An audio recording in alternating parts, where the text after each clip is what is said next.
नमस्कार. लोकशाही विशेषमध्ये मी विशाल पाटील आपल्या सगळ्यांचं स्वागत करतो. खरं तर देशात आणि राज्यामध्ये कोरोना रुग्णांच्या वाढत्या आकडेवारीसह आरोग्य क्षेत्रामधील समस्यांची यादी सुद्धा वाढती आहे आणि त्यातच बेड्स, व्हेंटिलेटर, ऑक्सिजन या बेड्सची कमतरता, आरोग्य व्यवस्थेवरील ताण जसा वाढतोय तसंच राजकारणही वाढताना दिसतंय. एवढं खरं.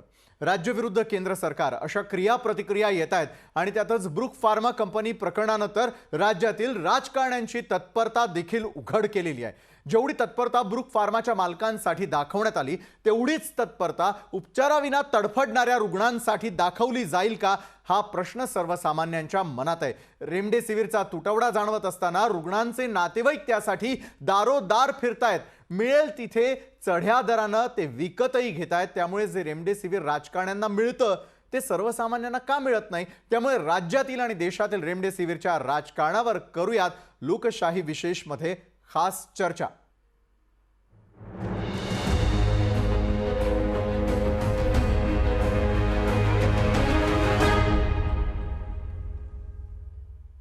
राज्यामध्ये रेमडेसिवीर इंजेक्शनवरून राजकारण सुरू आहे का, हा प्रश्न उपस्थित होण्यास अनेक कारण आहेत. राज्यात रुग्णांसाठी रेमडेसिवीरचा तुटवडा असताना नेत्यांना ते कसे उपलब्ध होतात?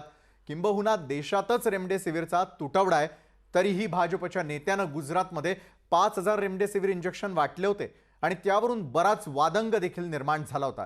अशीच परिस्थिती जी आहे ती महाराष्ट्रात आहे आणि त्यामुळे राज्यात रेमडेसिवीरवरून राजकारण होत आहे का, असा प्रश्न विचारला जाऊ लागलाय.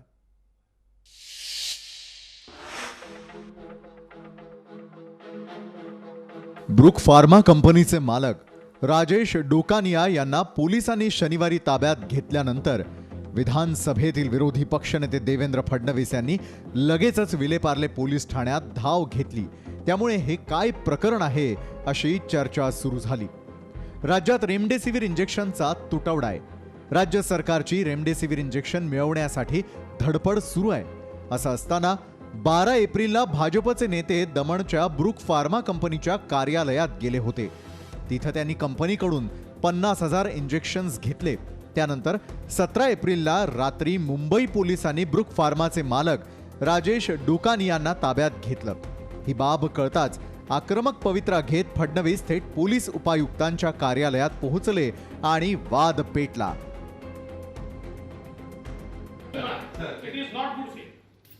मला माहिती आहे की नाही मला माहित नाही. I am not blaming you but it is not in good faith. हे आम्हाला द्यायला निघाले. दुपारी यांना धमकी दिली. जो धमकी जी आहे आम्ही टेप करून ठेवली आहे. धमकी दिली.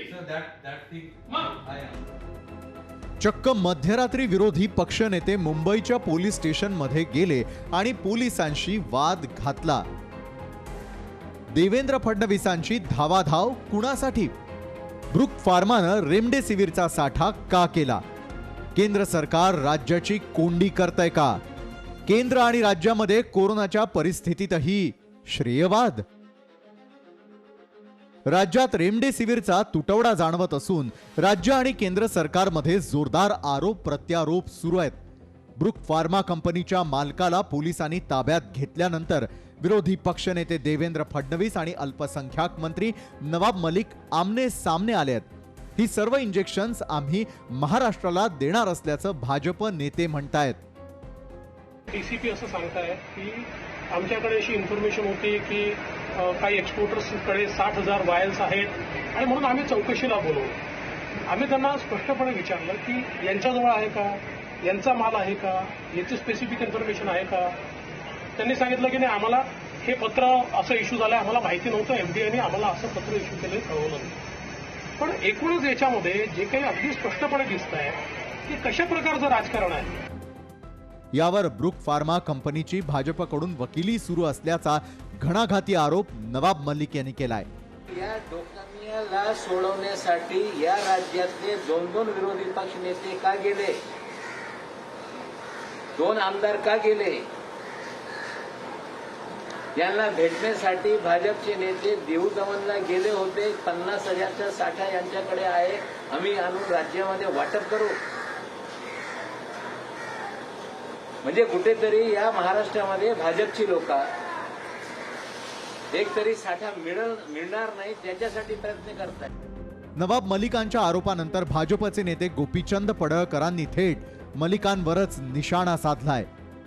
रुग्णांचा ऑक्सिजन अभावी दुर्दैवी 15 रुग्णांचा मृत्यू झालेला आहे। त्या 15 रुग्णांच्या नातेवाईकांना आधार न देता स्वतःचं पाप झाकण्यासाठी, स्वतःच्या अकार्यक्षमतेवरती पांघरून घालण्यासाठी नवाब मलिक भारतीय जनता पार्टीवरती बेछूट आरोप करत सुटले आहेत। भाजप नेते गोपीचंद पडळकर यांच्यानंतर आमदार सदाभाऊ खोत यांनीही महाविकास आघाडी सरकारवर जोरदार आरोप केले आहेत। तुम्हाला कमिशन मिळना, तुम्हाला खन्या कंपन्याकडून मिळना ती, म्हणून तुम्ही इतराला सुद्धा औषध घाला। या राज्यामध्ये तुम्ही जी बंदी केलेली आहे, कोंडी केलेली आहे, तर ठाकरे सरकारला मी सांगतो ही कोंडी तुम्हाला हटवावी लागेल। आणि ही जर कोंडी हे सरकारने जर नाही हटवली तर ज्याला रेमिडिएशन वीर इंजेक्शन मिळत नाही त्या सगळ्या करोनाग्रस्तांना घेऊन मी अचानकपणे मातोश्रीवर जाऊन ठाण मांडून बसणार।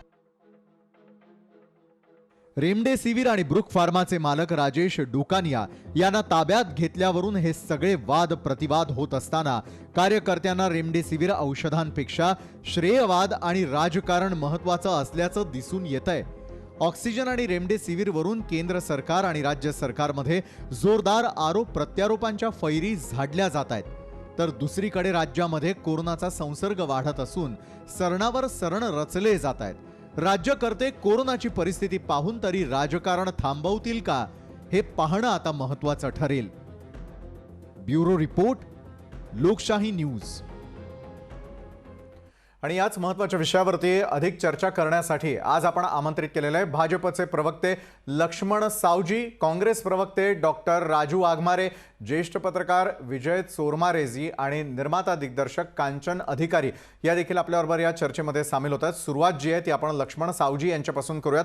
लक्ष्मण सावजीजी, मला प्रश्न तुम्हाला हा विचारायचा आहे, जे रेमडेसिवीर सर्वसामान्यांना मिळत नाही ते राजकारण्यांना कसं मिळतं?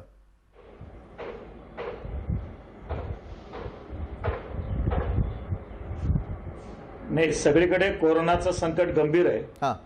आपल्याला संकटाचा सामना करावा लागतोय आणि सगळ्यांचे सर्वदूर हालत चालू आहेत। याचं नियोजन नीट झालेलं नाहीये।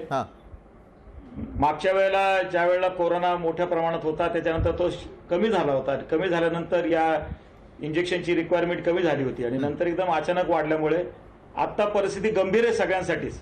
असं आपण भेदाभेद चर्चेमध्ये 2-4 लोकांमध्ये संवाद चर्चेकरता मुद्दा ठीक आहे, परंतु खरी परिस्थिती तशी नाहीये। राजकारण्यांना मिळतं आणि सामान्य माणसांना मिळत नाही। डॉक्टर राजू वाघमारे, खरी परिस्थिती काय? लक्ष्मण सावजी म्हणतात फक्त चर्चेपुरती ही परिस्थिती ठीक आहे, मात्र बाहेर परिस्थिती गंभीर आहे। ती परिस्थिती आणणारे कोण आहेत मग? डॉक्टर राजू वाघमारे, एक प्रश्न आपण एक गोष्ट लक्षात घ्या। सगळ्यात प्रमुख गोष्ट अशी आहे की ज्यावेळी डिझास्टर मॅनेजमेंट ऍक्ट म्हणजे पॅन्डेमिक ज्यावेळी जाहीर केला मोदी सरकारने, त्यावेळी सगळे अधिकार केंद्राने राज्यांकडून काढून घेतले आणि संपूर्णपणे केंद्राकडे अधिकार गेले। आपल्याला माहित असेल की सुरुवातीला आपल्याला लॅब उघडायच्या होत्या, आपल्याला वेगवेगळ्या टेस्टिंग करायच्या होत्या, आपल्याला परवानगी मिळत नव्हती, कारण प्रत्येक गोष्ट, मग व्हेंटिलेटर असू द्या, मास्क असू द्या, औषधं असू द्या, तुम्हाला ज्या ज्या गोष्टी पाहिजे असतात त्या सगळ्या गोष्टीसाठी ICMR ची केंद्र सरकारची परवानगी लागते। ज्यावेळी हा ऍक्ट लागू होतो त्यावेळी हा प्रमुख मुद्दा आहे। त्याच्यानंतर आपल्या सगळ्या गोष्टी लक्षात येतील। आता रेमडेसिवीरच्या बाबतीत ज्यावेळी बोललं जातं त्यावेळी रेमडेसिवीरच्या बाबतीत सुरुवातीपासून तुटवडा असताना केंद्र सरकारने सगळ्या कंपन्यांना सांगायला पाहिजे होतं की बाबा तुम्ही बनवा, पण त्यांना माहिती आहे की आपल्या देशाची लोकसंख्या पंतप्रधानांना माहित नाही का मागच्या वेळी कशा पद्धतीने करोना पूर्ण देशामध्ये पसरला होता। मग अशा परिस्थितीमध्ये या कंपन्यांना एक्सपोर्ट करायची परवानगी पंतप्रधानांनी कशी दिली? आपल्याला सगळ्यांना माहित असेल की याच्यापूर्वी ज्यावेळी पूर्ण जगामध्ये करोनाची लाट आली होती, संपूर्ण जगामध्ये मास्क आणि सॅनिटायझर्स वगैरे जात होते आणि सगळेजण घेत होते, त्यावेळी भारतातून आपण एक्सपोर्ट करत होतो, कारण आपल्या देशामध्ये त्यावेळी मोदींनी सण येणार होते म्हणून त्या काळामध्ये आणि मध्य प्रदेशचं सरकार पाडायचं होतं, त्यांनी लॉकडाऊन पण केला नाही आणि डिझास्टर मॅनेजमेंट ऍक्ट पण लागू नव्हता केला.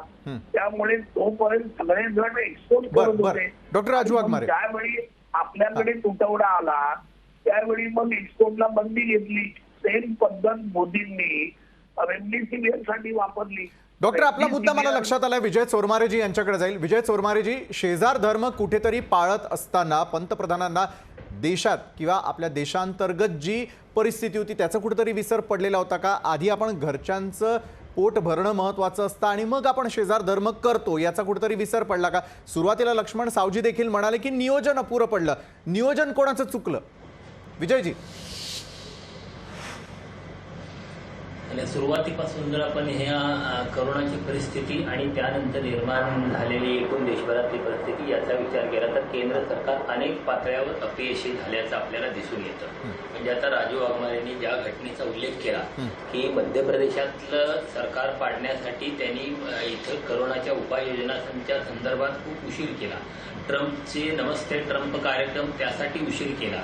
त्यानंतर भारतीय जनता पक्षाचे दिल्लीतले एक नेते कपिल मिश्रा यांनी त्यावेळी ते एनआरसीच्या विरोधात आंदोलन होतं ते म्हटले होते हे ट्रम्प जाऊ दे मग आम्ही बघून घेतो. मग त्यानंतर त्यांनी दिल्ली दंगल घडवली आणि हे सगळं घडल्यानंतर अचानक 4 तासाचा अवधी देऊन लॉकडाऊन जाहीर केला. त्यानंतर जे काही स्थलांतरित मजुरांचं झालं ते आपण बघितलंय. तर हे फक्त धावता आढावा आहे एकूण परिस्थितीचा. केंद्राच्या पातळीवरच्या नियोजनात खूप गोंधळ आहे असं दिसतं. अर्थात इथं राज्य शासनाच्या पातळीवर किंवा राज्यात फार आबाद आहे आणि इथं फार उत्तम रीतीने चाललंय असा माझा अजिबात दावा नाही.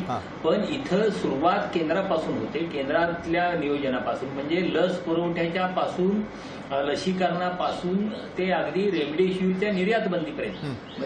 आता रेमडेसिवीरची निर्यात बंदी झालेली आहे आणि असं सांगितलं जातं की रेमडेसिवीरची जी निर्यातीसाठीची 20 लाखाहून अधिक इंजेक्शन संबंधित कंपन्यांच्याकडे आता पॅकिंग तयार आहे. तर त्याचं काय होणार आहे, काय झालंय, काय करतायत, त्याची उपलब्धता इथल्या लोकांना कशी कधी काय होणार आहे याच्या संदर्भात स्पष्टीकरण केंद्रानं दिलेलं आहे नाही ना राज्याच्या अन्न औषध प्रशासन. बरोबर आहे. याचं स्पष्टीकरण आपण लक्ष्मण सावजी यांच्याकडून घेणार आहोतच. तत्पूर्वी निर्माता दिग्दर्शक कांचन अधिकारी मी आपल्याकडे येतो. कांचनजी, सर्वसामान्यांना कोरोना सध्या छळताना दिसतोय, त्याहीपेक्षा राज्यातलं आणि केंद्रातलं असलेलं जे राजकारण आहे ते सर्वाधिक छळताना दिसतंय. म्हणजे कोरोना नको मात्र तुमचं राजकारण जे आहे ते आवरा अशी परिस्थिती सर्वसामान्यांची झालेली आहे. कांचनजी, असंवेदनशीलता दिसून येते का यातून? बेसिकली आता मला इथे 2-4 मुद्दे असे मांडावेसे वाटतात की राजकारणाचा हा एक बदलता चेहरा सर्वांच्या समोर आलेला आहे. आतापर्यंत आपण जी शास्त्रीजी असतील, नेहरूजी असतील, इथपासून आलेली जी परंपरा आपली सगळी होती, इथपासून ते आतापर्यंतचा लोकांसाठी हे सगळं राज्य आहे आणि लोकांनी निवडून दिलेले प्रतिनिधी तिथे बसलेले असताना अपोजिट पार्टीने निदान अशा आणीबाणीच्या प्रसंगाला तरी एकत्रितपणे हात एकत्र मिळवून या करोनाच्या संकटावरती मात करण्याची गरज होती. बरोबर.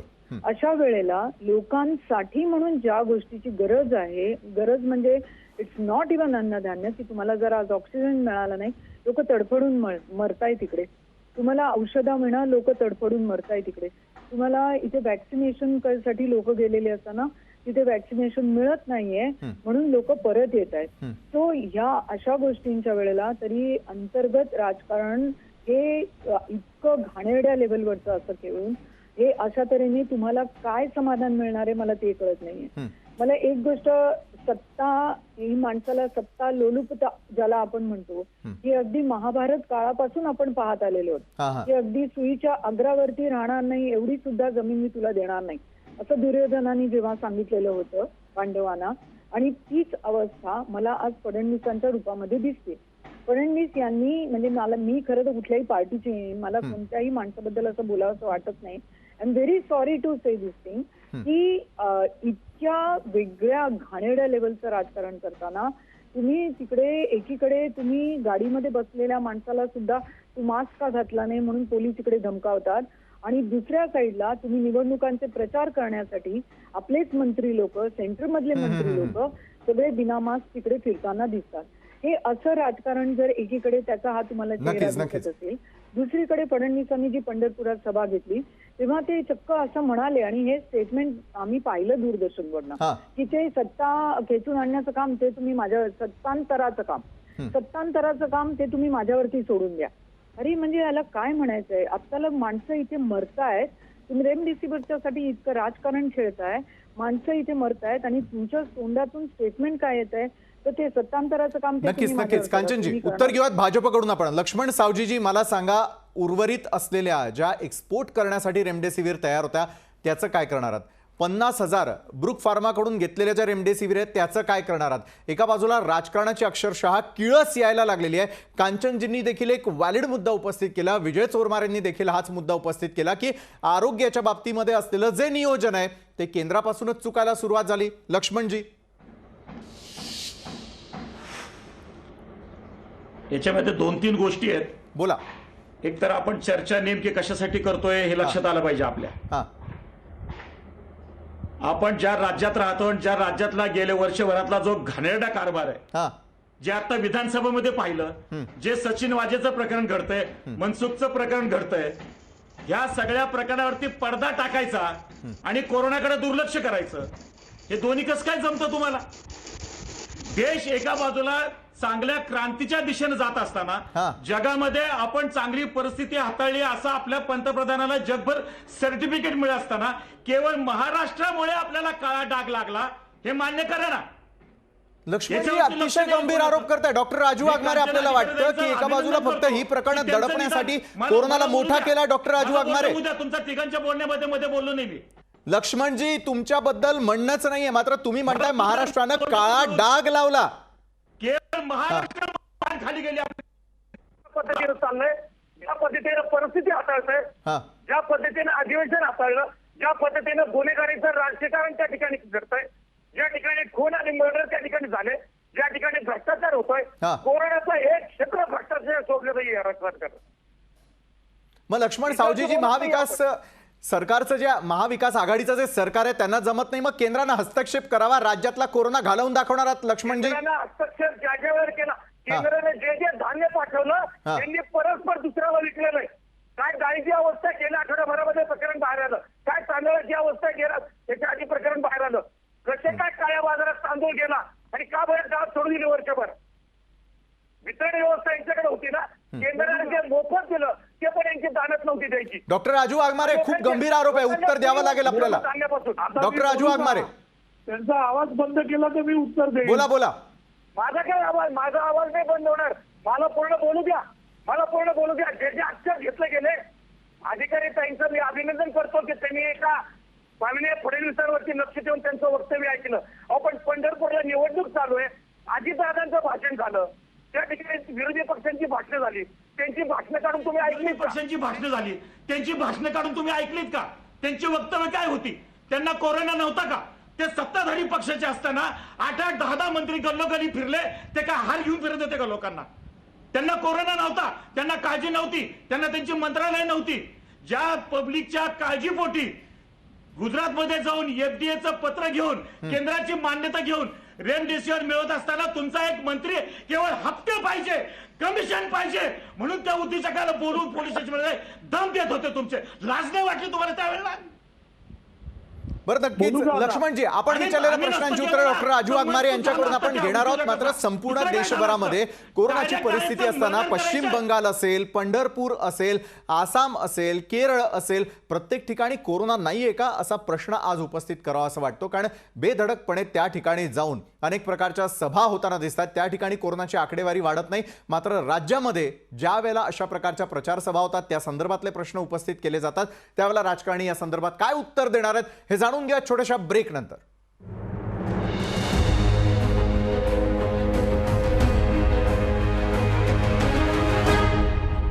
ब्रेक नंतर लोकशाही विशेषमध्ये आपल्या सगळ्यांचं पुन्हा एकदा स्वागत. आणि रेमडेसिवीर वरून सुरू असलेलं राजकारण या संदर्भामध्ये आपण चर्चा करत आहोत. यावेळेला पॅनलवरती आहेत भाजपचे प्रवक्ते लक्ष्मण सावजी, काँग्रेस प्रवक्ते डॉक्टर राजू वाघमारे, ज्येष्ठ पत्रकार विजय चोरमारे आणि निर्माता दिग्दर्शक कांचन अधिकारी जे आपल्यासोबत आहेत. यानंतर आपण डॉक्टर राजू वाघमारे यांच्याकडे जाऊयात. डॉक्टर राजू वाघमारे, एका बाजूला राज्यामध्ये देशामध्ये असलेली परिस्थिती पाहता निवडणुका महत्त्वाच्या, त्या ठिकाणी जाऊन प्रचार सभा घेणं, त्या ठिकाणी लोकांना गोळा करणं, पक्ष प्रवेश होणं मन जे आहे ते सुन्न होतं सर्वसामान्य जनतेचं, की एका बाजूला त्यांच्यासाठी असलेले नियम हे राजकारण्यांसाठी लागू नाहीत का? डॉक्टर राजू वाघमारे.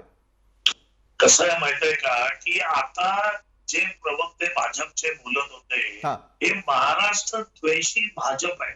आता हे भाजप जर सुधारलं नाही तर या भाजपच्या नेत्यांना महाराष्ट्राची इज्जत घालवली, तुम्ही इज्जत घालवली, इज्जत महाराष्ट्राची घरातून बाहेर पडू देणार नाही. महाराष्ट्राची तुम्ही इज्जत घालवली 2 वर्षामध्ये, 1.5 वर्षामध्ये. ऐकून घ्या, तुम्ही बोलत असताना आम्ही बोललो नाही, जरा ऐकून घ्या. काय ऐकता? महाराष्ट्राची इज्जत तुम्ही घालवली, महाराष्ट्राची इज्जत कुणी घालवली? सचिन वाजेला कुणी घेतला? परमवीर ऐकून घ्या, अनिल देशमुख, नैतिकता तुमची शान आहे का महाराष्ट्राची? ऐकून घ्या. डॉक्टर राजू वाघमारे, महाराष्ट्राची शान आहे का? गृहमंत्री सीबीआयच्या चौकशा महाराष्ट्राची शान आहे का? ते कसे सचिन वाजे मशीन गाडीमध्ये. लक्ष्मण सावजीजी, एकेका मुद्द्यावरती आपण निश्चित चर्चा करूया. डॉक्टर राजू वाघमारे, आपण बोला. सगळ्यात पहिली गोष्ट म्हणजे महाराष्ट्र द्वेषी भाजपच्या नेत्यांना आता महाराष्ट्रातली जनता फिरू देणार नाही आणि यांचं जर वागणं सुधारलं नाही तर महाराष्ट्राची जनता यांना घरातून काढून सोडायला मारेल. इतक्या महाराष्ट्राचा द्वेष हे नेते करतायत आणि यांना जर एवढी लाज वाटत असेल तर यांनी महाराष्ट्र सोडून द्यावं.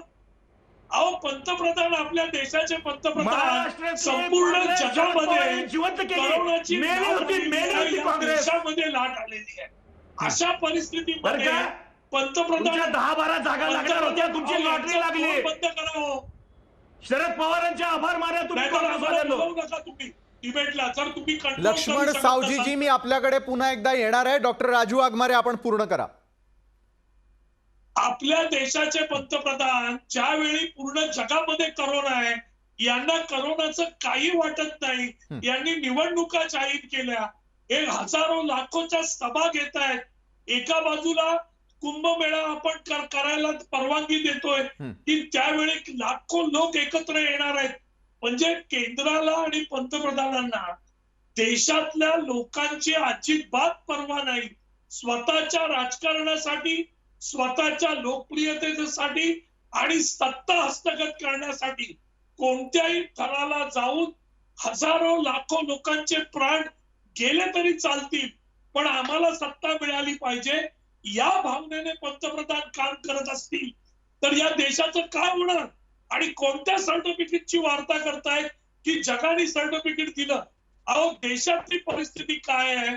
आमचे मुख्यमंत्री फोन करतायत की ऑक्सिजनचं काय करायचं, रेमडेसिवीरचं काय करायचं, तर तिकडून पीएमओ कडून सांगितलं जातं की पंतप्रधान निवडणुकीच्या कामामध्ये आहे, तुम्ही नंतर फोन करा.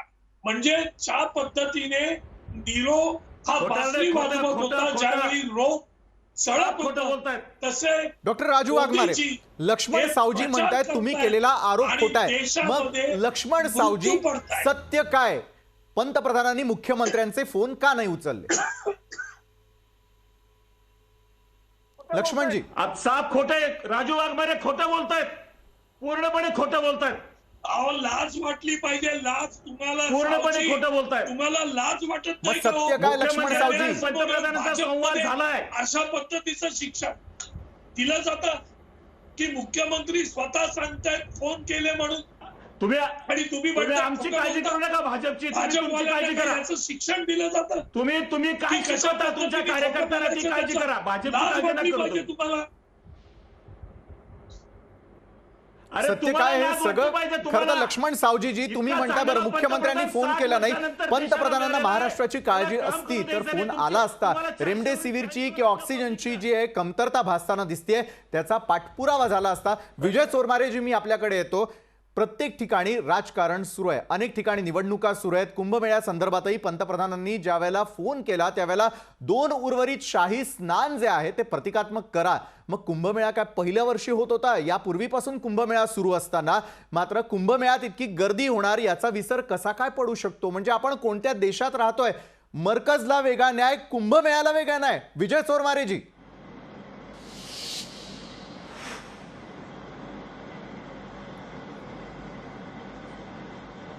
विजयजी, माझा आवाज येतोय आपल्यापर्यंत? विजयजी यांच्याकडे आपण पुन्हा एकदा जाणार आहोत. कांचन अधिकारीजी, मी आपल्याकडे येतो. एका बाजूला सत्ता करण्यासाठी नेमकं चाललंय काय? तुम्ही राज्यातल्या प्रचार सभांबद्दल बोललात, पश्चिम बंगालमध्येही तेच चालू आहे. एका बाजूला मरकजवरून ज्या वेळेला संताप झालेला होता की अनेक ठिकाणी लोक पसरले आणि त्यानंतर कोरोना हा कुठलीही जात धर्म पाहत नाही याचा देखील आपल्याला विसर पडतो का कांचनजी? विशाल, तू म्हणालास ते अगदी बरोबर आहे. मला इथे ना असं वाटतं प्रत्येक जण आपापली वोट बँक सांभाळण्याच्या चक्करमध्ये पडलेला आहे की ज्यांचे हिंदू वोट्स आहेत त्यांना हिंदूंना दुखवायचं नाहीये, ज्यांचे मुस्लिम वोट्स आहेत त्यांना मुस्लिमांना दुखवायचं नाहीये. परंतु अशा वेळेला ऍज अ ह्युमन बिईंग म्हणून करोना काही तो हिंदू आहे म्हणून त्याला लागणार नाही, मुसलमान आहे म्हणून त्याला लागणार नाही, या असल्या भ्रामक आणि अशा खुचट कल्पनांना खतपाणी घालणारं राजकारण आता किती वर्ष आपण करणार आहोत हे मला कळत नाही. त्याच्यामध्ये एक मला सांगावंसं वाटतं की मी एक वाक्य अतिशय सुंदर ऐकलेलं होतं आणि ते म्हणजे जाता जात नाही ती जात. तो अशा या जातीपातीचं राजकारण हेच कायम महाराष्ट्र पाहत आलेलं आहे आणि अख्ख्या देशामध्ये सुद्धा आता हिंदुत्वाची लाट म्हणून जायचं आणि तेव्हा पुढे तेच राजकारण करायचं, जिन्ना जिथे वोट बँक दिसतात तिथे करायचं. या अशा तऱ्हेच्या राजकारणाला आता कुठेतरी बाजूला सोडलं पाहिजे आणि फॅक्च्युअल ग्राउंडची अवस्था काय आहे ती बघून त्याप्रमाणे निर्णय घेतले गेले पाहिजेत. आणि आता सुद्धा तुमच्या चर्चेमध्ये सुद्धा मी बघितलं तेव्हा बीजेपीचे लोक जे असतात ते काँग्रेसवाल्यांना शिव्या देणार, काँग्रेसची जी लोक असतात ती बीजेपी वाल्यांना शिव्या देणार. अर्थात जे सत्तेमध्ये असतात विरोधी पक्ष हा त्यांच्या अगेन्स्टच कायम बोलणार आणि सत्तावाले पण. परंतु हे राजकारण काय आता कुणाला नवीन नाहीये. परंतु आत्ताची सध्याची जी परिस्थिती आहे गेल्या वर्षभरापासून आपण हे अनुभवतोय याच्यामध्ये अख्ख्या इकॉनॉमीचं नुकसान होत आहे. ज्यांचं पोट हातावरचं आहे ते लोक मरतायत, जी लोक करोनानी ग्रस्त होत आहेत ती लोक बिचारी मरतायत. त्यांना आपल्या इथे व्हॅक्सिनेशनसाठी आपण 1 वर्षभर थांबलो, व्हॅक्सिनेशन आलेलं असताना लोक घ्यायला जातात त्यांना मिळत नाही. त्याच्यानंतर रेमडेसिवीरचं राजकारण सगळ्या अख्ख्या महाराष्ट्राने अख्ख्या देशाने पाहिलं अनुभवलं. सो मला हे कळत नाहीये की आत्ताला सत्तेसाठी पुढे काहीही असं कुठेतरी चित्र दिसतंय. त्याच्यामध्ये कोणाही नेत्याला या करोनाच्या बद्दल काही म्हणजे त्याच्यापासून लोकांना वाचवण्यासाठी काही कळवळा आहे, काही आंतरिक वाटतं आहे. अरे कुठेतरी स्वतःच्या मनाला तरी प्रश्न विचारा. हे राजकारण जे आहे ते तुम्ही नंतर खेळा वाटल्यास, परंतु आत्ता जी एक जनता आहे, सामान्य जनता आहे, तिचा काय प्रश्न आहे त्यांना तरी त्याच्यातून बाहेर काढा. याच्याकडे कुठलीच पार्टी आता कधीच लक्ष देणार नाही का? म्हणजे जनतेचा वाली कोणच नाहीये. आता मी परवाच एकाशी बोलताना हे सांगितलं की याच्या पुढे जर तुमच्या कुठल्या मोठमोठ्या मंत्र्याची ओळखी नसतील किंवा तुम्ही कोणीतरी एक व्यक्ती नसाल त्याच्याशिवाय तुम्हाला कुठल्याही हॉस्पिटलमध्ये सुद्धा आता बेड मिळत नाहीये. सर्वसामान्य जनतेनं जगायचं सोडून द्यायचं का? सर्वसामान्य जनतेनं जगणं सोडून द्यावं का, इथपर्यंत आपण चर्चेमध्ये आलेलो आहोत. विजय चोरमारेजी, डॉक्टर राजू वाघमारेजी, लक्ष्मण सावजीजी, मी आपल्याकडे येणारच आहे. तत्पूर्वी घेऊयात एक छोटासा ब्रेक, आम्ही लगेच परततोय.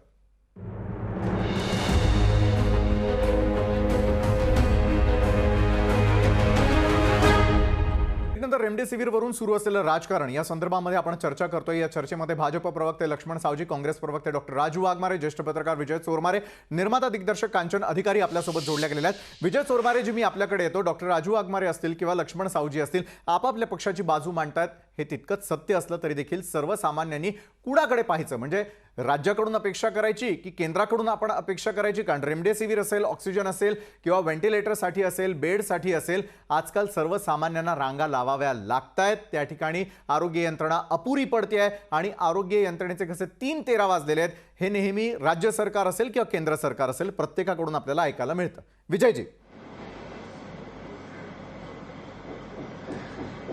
विशाल, खरं तर हा प्रश्न असा आहे की ज्याचं जळतं त्याला कळतं हे इथं लक्षात घ्यायला पाहिजे. ज्या माणसाचे कुणीतरी नातेवाईक दवाखान्यात ऍडमिट असतात त्यांना रेमडेसिवीरची गरज असते, ऑक्सिजनची गरज असते आणि ऑक्सिजन मिळत नाही, रेमडेसिवीर मिळत नाही आणि ते आता त्याचं पुढं काय होणार आहे ही ज्यावेळी चिंता लागलेली असते आणि माणसं तासन तास रांगेत उभी राहतात, अशी सैरावैरा अशी वेड्यासारखी कुठं शोधत धावत असतात. हे सगळं होत असतं त्यावेळी हे केंद्रामुळे होतंय का राज्यामुळे होतंय याचा विचार करायला कोणाला वेळ नसतो.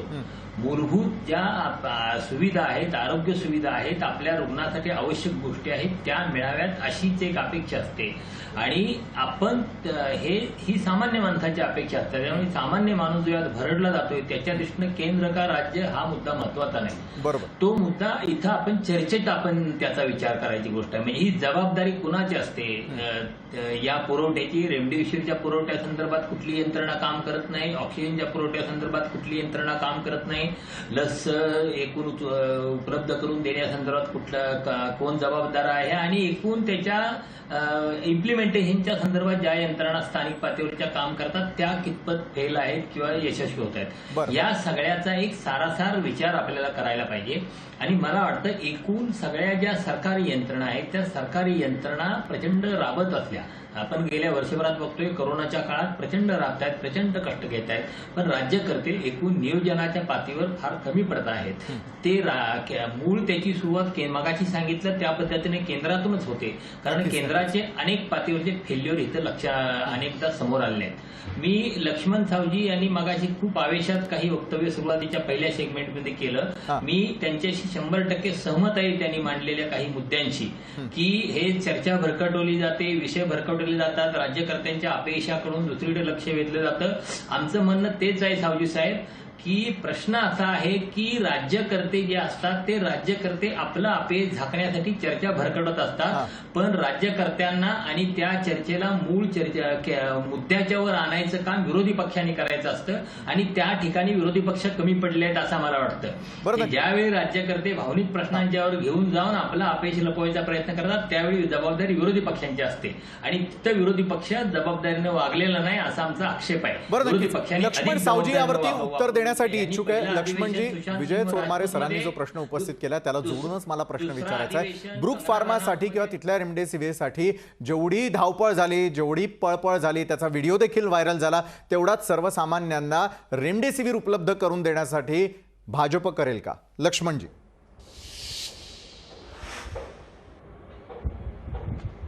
एक बघा,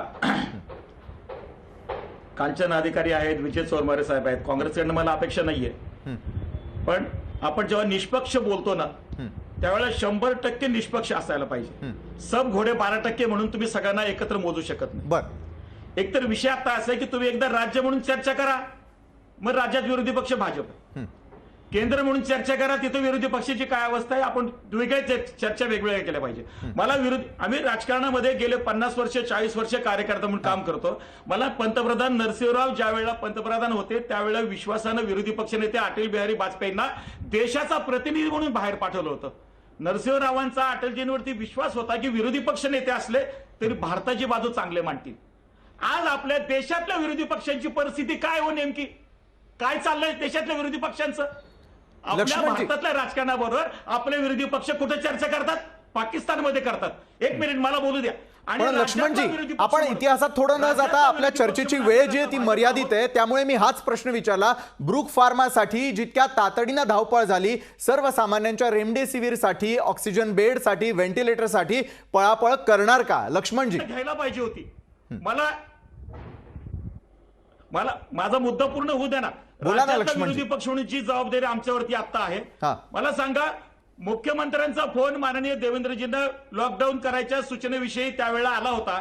त्यावेळेला देवेंद्र फडणवीस त्यांना सांगितलं की आमचं पूर्ण तुम्हाला सहकार्य राहील, परंतु सहकार्य करत असताना कुठल्या कुठल्या मुद्द्यावरती लॉकडाऊन, कोणाकोणाला काय काय सवलत द्यायच्या, कोणाकोणाला निर्बंध घालायचे याच्याविषयी चर्चा विरोधी पक्षांशी झाली नाही.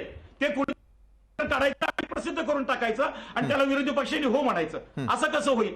आता दुसरी गोष्ट, रेमडेसिवीरचा ज्या तुमच्या प्रश्नामध्ये जी खोच आहे की उद्योजकासाठी नाही गेले ते, आधी एफडीएचं महाराष्ट्र राज्याचं पत्र, केंद्राची परमिशन, हे सगळं प्रक्रिया झाल्यानंतर त्या कंपनीनं ज्या वेळेला रेमडेसिवीर देण्याचं मान्य केलं पत्रावरती, लेखी करारामध्ये, त्यावेळेला राज्याच्या मंत्र्याचे, पीएचे दम देण्याचे फोन त्यांना जातात आणि तुम्ही कसं काय देताय त्यांना? ते काय भाजपच्या पत्रावरती नव्हतं मागितलं रेमडेसिवीर त्यांनी. कुठलं पत्र आहे त्यांच्याकडे? कुठल्या पत्रावर त्यांनी ओके केलंय? एफडीएच्या पत्रावरती ओके केल्यानंतर भाजपचा का बरं त्याला शिक्का लावता? आम्ही महाराष्ट्राच्या जनतेची काळजी होती, कांचन अधिकारी ताई तुम्ही 100 वेळा ऐका, महाराष्ट्राच्या जनतेची काळजी होती म्हणूनच देवेंद्र फडणवीस मग आत्ता कुठे आहेत रेमडेसिवीर? डॉक्टर राजू वाघमारे, जे भाजप रेमडेसिवीर देणार होतं ते मिळालं का? राज्यातल्या जनतेपर्यंत 50,000 डोसेस पोहोचतात का? डॉक्टर, काय आहे की भाजप हा नेहमी व्यापाऱ्यांचा पक्ष आहे, सर्वसामान्यांचा पक्ष नाही. पूर्ण करोनामध्ये दोनच लोकांची संपत्ती वाढली, अदानी आणि अंबानी. आता पण देवेंद्र फडणवीस गेले तर ग्रुप फार्माच्या एमडी आणि त्याच्या मालकासाठी गेले, ते काय सर्वसामान्यांसाठी गेले नाही.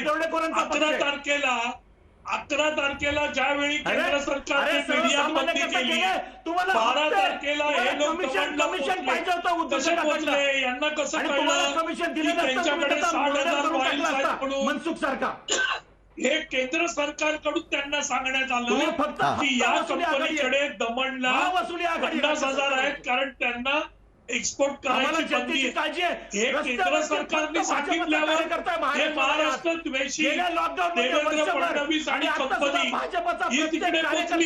ही कशी काय पोहोचली? ही त्यांना स्वप्न पडलेलं की ब्रूट फार्माकडे 60,000 वाईल्स शिल्लक आहेत. त्याच्यामुळे हे लोक, हे व्यापारी लोक आहेत, भाजपचे लोक सर्वसामान्यांसाठी अजिबात यांना काम करायचं नाही आणि सर्वसामान्यांना पेटीला धरून नक्कीच आपली वेळ खरं तर संपत आलेली आहे. खाण्याचं काम हे भाजप करत आलेलं आहे. बरं, नक्कीच आरोप प्रत्यारोप प्रचंड झाले, मात्र आज एकच फक्त विनंती जी आहे ती सगळ्यांना करावीशी वाटते, सर्वसामान्य जनतेकडून, की राज्यामध्ये आरोग्य व्यवस्था जी आहे तिच्यावरती असलेला ताण लक्षात घेता लवकरात लवकर कोरोनाला कसं हद्दपार करता येईल, त्यासाठी काय उपाययोजना करायला हव्या, त्या विरोधी पक्ष असेल, सत्ताधारी असतील, एकमेकांशी हात मिळवणी करून का होईना मात्र राज्यातल्या जनतेपर्यंत ज्या सुविधा त्यांना हव्या आहेत त्या पोहोचवाव्या. रेमडेसिवीरवरून सुरू असलेलं राजकारण किंवा ऑक्सिजनवरून सुरू असलेलं राजकारण हे कदापिही राज्यातली जनता, देशातली जनता खपवून घेणार नाही. धन्यवाद लक्ष्मण सावजीजी, धन्यवाद डॉक्टर राजू वाघमारे, धन्यवाद विजय चोरमारे सर आणि कांचन अधिकारीजी, आपण या चर्चेमध्ये सामील झालात त्यासाठी. मात्र राज्यातली जर परिस्थिती आपण आज पाहिली तर अनेक गोष्टींचा असलेला तुटवडा भरून काढण्यासाठी राज्यानं आणि केंद्रानं समन्वय राखणं हे अत्यंत गरजेचं आहे. राजकारण मात्र यावरून राज्यातली जनता देखील सगळं पाहते, खपवून घेणार नाही एवढंच सांगावं असं वाटतं. आजच्या लोकशाही विशेषमध्ये वेळ झाली. इथंच थांबण्याची ताज्या बातम्यांसाठी पाहत रहा लोकशाही न्यूज.